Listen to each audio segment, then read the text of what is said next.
दोस्तों, श्राद्ध 29 सितंबर से प्रारंभ हो चुके हैं। पितृपक्ष में हमें कौन सी वस्तु बनानी चाहिए और क्या खाना चाहिए, आज हम आपके सारे प्रश्न का उत्तर देंगे। आप वीडियो को ध्यान से सुने। श्राद्ध 14 अक्टूबर तक चलेंगे, लगभग 16 दिन तक चलेंगे। भारतीय सनातनी शास्त्रों में ऐसी मान्यता है। इन 16 दिनों में वर्षा ऋतु के बाद भगवान यमराज पितरों को कुछ समय का समय देते हैं और वो पितृलोक से चलकर आते हैं मृत्युलोक अपने वंश जो के पास में, मतलब हम सब के पास में हमारे पितर लोग आते हैं। नाना प्रकार के रूप बनाकर आते हैं। पक्षी का रूप बनाकर वो आते हैं। इसलिए हमारे यहाँ इन दिनों में कौए को भी कुछ खिलाया जाता है, धाय को कुछ खिलाया जाता है, चींटियों को भी खिलाया जाता है, आदि आदि। कई ऐसी बातें हैं, तो हम आपको प्रमुख प्रमुख बातें बताते हैं कि आप लोगों को क्या क्या सावधानी रखनी है, और ये चीजें बहुत विशेष है। आप अगर चाहते हैं कि हमारे देवताओं का, पितरों का हमारे ऊपर आशीर्वाद बना रहे हैं, इसके लिए जरूरी है कि हमारा व्यवहार भी वैसा ही बना रहे। हमारा व्यवहार कैसा होना चाहिए, तो हमारा व्यवहार ही होना चाहिए। 16 दिनों में मर्यादित जीवन को जीना। मर्यादित जीवन मतलब घर में ज्यादा क्रोध ना हो मांसाहार ना हो, ड्रिंक ना हो, हम लोग जो नशा वशा करते हैं ऐसा कुछ भी वो ना हो। इन सब चीजों से बचना चाहिए हमको। हमारे घर में प्याज लहसुन तक नहीं आना चाहिए इन दिनों में, क्योंकि हर दिन वो आशा रखते हैं कि ये हमें कुछ ना कुछ देंगे। ये भावना उनकी रहती है। मतलब हम एक स्वीकार करेंगे या हमारे लिए कुछ करेंगे, तो कम से कम वो आप जब हमारे यहाँ आए तो वो उनको हमारा घर देखकर उनको बुरा नहीं लगना चाहिए। तो इन चीजों का थोड़ा ध्यान रखेंगे। आप सभी लोग कहते हैं कि पितृपक्ष में किसी भी तरह का मांगलिक कार्यक्रम नहीं होता, जैसे शादी नहीं होती, सगाई नहीं होती है, कोई भी मांगलिक कार्य जो है वो होते ही नहीं है, गृह प्रवेश नहीं हो सकता है, और भी कई ऐसी चीजें हैं जो साथ ही मुंडन, सगाई, गृह प्रवेश जैसे मांगलिक कार्य नहीं होते, क्योंकि इन दिनों में हम ऐसा मानते हैं। सनातन ऐसा मानता है कि पितृ सुख का समय रहता है, इसलिए हम लोग ये सब नहीं करते हैं। और एक और बात आप लोग ध्यान से सुनने के, इन दिनों में हमको दाढ़ी सेवित याद कुछ नहीं बनानी, नाखून नहीं काटना है, शरीर पे तेल नहीं लगाना है।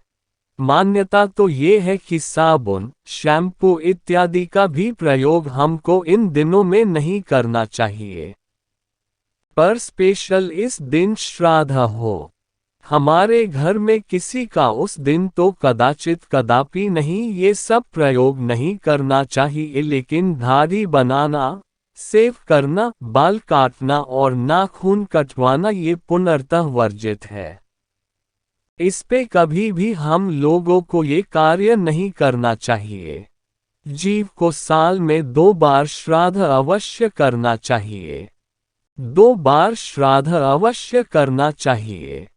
एक तो उस तिथि को जो मुख्य रूप से पार्वण श्राद्ध करने के जैसे, एक तो उसी तिथि को हमको करना है जिस स्थिति में उनका देहांत हुआ है, शरीर छोड़ा है, शरीर शांत हुआ है, उसी में वार्षिक श्राद्ध को उसी तिथि में करना चाहिए जिसमें मृत्यु होती है। और उसी में जब पितृपक्ष में जब वो तिथि आती है तो उसे यह हमारे यहाँ पर कहते हैं, तो उसमें भी हमें इस रास्ते अवश्य करना चाहिए।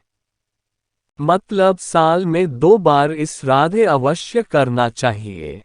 आपको एक और विशेष बात मैं बता रहा हूँ, इसको आप नोट करें। नोट क्या है? सालिक नानों का प्रयोग ज्यादा करना चाहिए। इससे पितृ प्रसन्न होते हैं। उनसे तृप्ति भी उनको प्राप्त होती है। मैं वो क्या क्या प्रयोग करें में ध्यान से सुने।